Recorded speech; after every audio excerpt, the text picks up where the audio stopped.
Is there anything better in life than waking up in the morning, getting a full mug of coffee? That's right, this is a coffee mug, and I love it so much. And also taking your relatively affordable mirrorless camera with an affordable lens out into the world, connecting with society once again. I absolutely love this combo for out and about shooting. This is the ZV-E10. A lot of people think of this camera as a video first camera, and that makes a lot of sense. It does take great video, but it's also a very capable photo camera. It has the same sensor and processor as the A6600 and the A6400, which are cameras that people are still using to take great photos. And this right here is one of the biggest bargains in the history of mirrorless cameras. This is the Sigma 30mm f1.4, a tack-sharp lens with super fast autofocus, and that 1.4 will let you get that really blurry background if you're looking for it, and it will also let you take photos in lower light conditions. I love this combo here because the 30mm full frame field of view is about 45mm, and that is great for street photography because it kind of it kind of emulates what the human eye sees. So more true to life photos. And so I will tell you some of the settings I used and how I shot this whole thing when we come back, but I'll take you out on the photo walk in freezing cold Toronto. It was -15. I almost lost my digits. Hope you enjoy it. So here we are in picturesque St. Lawrence Market. Some very noisy traffic because you really should try to find an interesting place if you are going to go do your photo walks. Luckily, I live in Toronto, so if you like street photography, this is definitely a good place to do it. St. Lawrence Market is a pretty popular spot for photographers. Lots to see. Take some snappy snaps while you walk around with an action cam stuck to your chest. You know what I mean? So I like this building here. St. Lawrence sign. Try to get in the middle here. I'm in aperture priority because you can see from my shutter speed there, I don't know if you can see it, but my shutter speed is like at 1/125, so that's plenty good. Even if I go up to something like f7.1, then I still have a shutter speed of 1/60, and that should be fine for me when I go taking my photos. You know what I mean?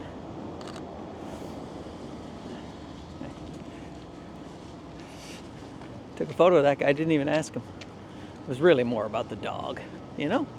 He's got a nice dog. He understood. Gave me a little nod when he passed me, in case you didn't see that. It's like, I see you taking pictures of my dog.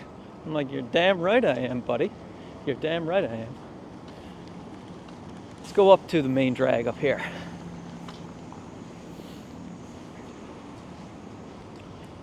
First, I'll stand in the middle of the road like an absolute lunatic. Now you see the sky is blown out there, so I'm going to use a little exposure compensation. I'll go down and take a photo right there. So I'm still at ISO 100 there, 1/320. That should be a sharp photo. A lot of times I will go in manual mode when I am doing my photography on the E10. I also have the ZV-E1.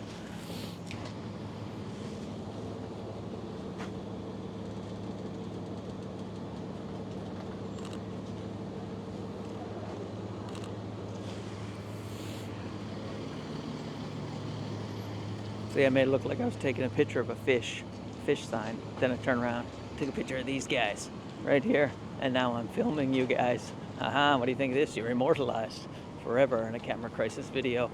Good for you. Take another picture of this sign from here. Why not, right? So even though this is just construction, I kind of like the geometric shapes of the construction. So I'm gonna take a photo of that. Whoops, I was trying to get on my exposure compensation, but let's get that back up here, right? All right. Wait for a subject maybe to get in the middle, like this person. No, you're going to go on the side. Well, that's fine. Take it there. That person turned around. See that? She didn't even want to be in this photo. Crazy.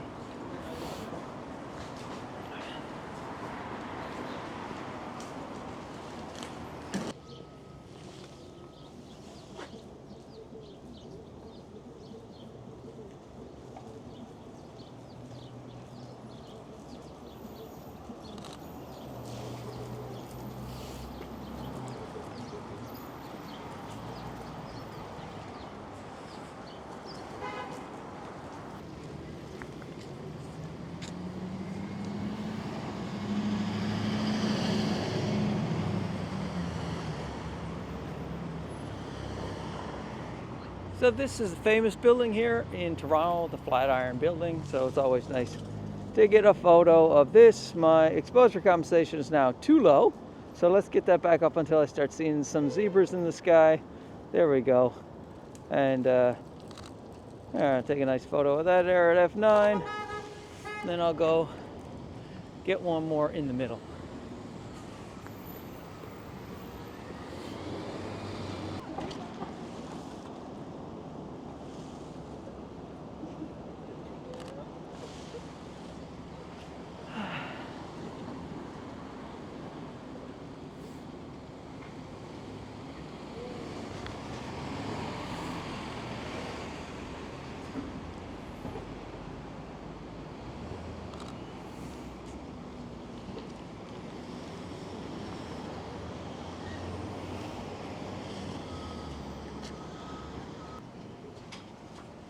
Hey, do you mind if I get a picture of you?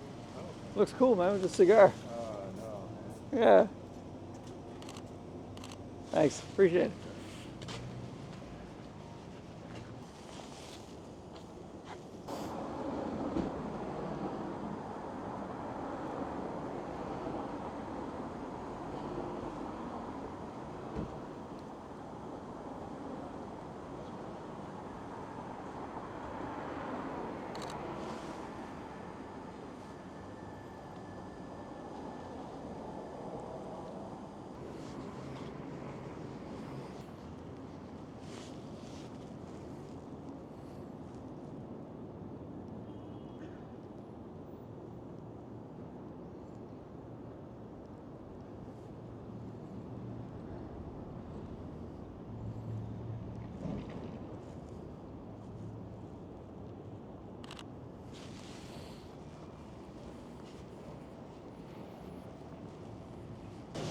So this is how I would use my zebras here to take a photo. So if I'm in, what am I? I'm in aperture priority right now.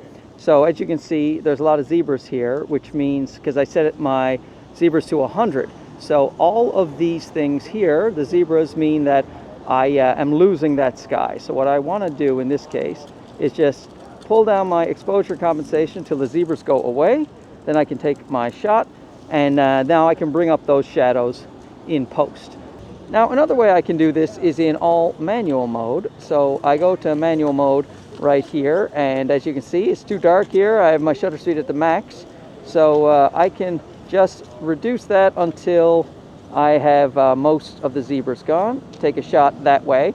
And this gives me far more control. So let's say I wanted more in focus than like this f7.1. So now I'll take my shutter speed down until I start to see the zebras again. 250, still get a sharp shot, and there you go.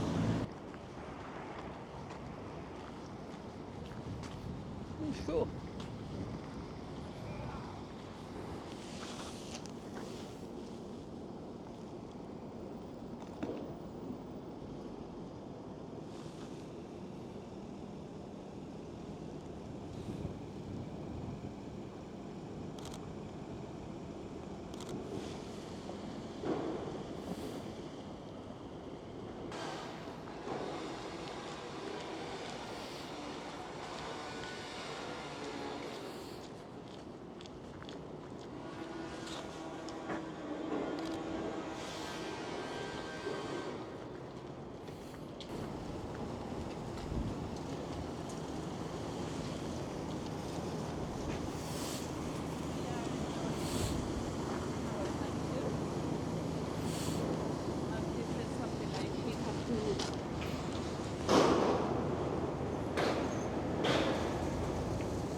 I just came in here because I am so cold I'm going to die. My fingers are frozen. I might have to call it a day. I need better gloves. Now, how I shot the whole thing was this DJI Action 4. I had a GoPro chest strap. This kind of makes me look like a husky dog. And then I just put that on there. And luckily, that new DJI Mic 2 connects wirelessly, Bluetooth, to this guy right here. So I didn't have to sync any audio in post. So I took that DJI Mic 2, clipped it to my jacket, and I just had this here on a chest mount. That's how I got all of the footage. Very convenient. I like the action cams for that. Now, when it comes to the settings, I used autofocus continuous, AFC, on this guy right here. I also used wide, the focus area of wide with human eye detect on. So if there were humans in my photos and I wanted to get those people in there, that was great. It would latch onto their eye. No problem at all, except for that one lady who ran away from the camera. Didn't want to be part of the camera crisis experience. Well, she is missing out. Do you know what I'm saying? But I also had, I don't know if you noticed it in the video, I had touch focus on the actual screen. While you can't do a lot of touching in the menus of this camera, you can set a touch to focus. You can also set it to touch focus and take the photo, but I like taking the photo myself so that I can control the camera shake. If you're poking at the back, sometimes you might shake the camera a little bit. So what I like to do is leave it on in the AFC with the wide autofocus area. But if there are specific things I do want in focus, like a building over here in the corner, then I can just tap and hold on that and it will focus on it, then take my photo right there. It's also in auto white balance, and I usually had my ISO at 100. You can leave your ISO in auto as well, and that will help you take your photos a little bit faster if you are in aperture priority. Picture profile was off, the picture profile off, and the white balance set to auto. I'm shooting in RAW anyway, so that won't really make any difference. So I do use aperture priority a lot with that exposure compensation. You can also shoot in manual if you have a little more time, but I find aperture priority is better for me if I'm trying to shoot fast and get out of there, because I'm shy. I don't want people seeing me take my photos, so I run. So I hope this was helpful. Let me know down below, what is your favorite combination of camera and lens when you're out traveling or just walking about the city, and we'll have a nice little discussion about it. We'll talk to you again soon. Okay, bye-bye.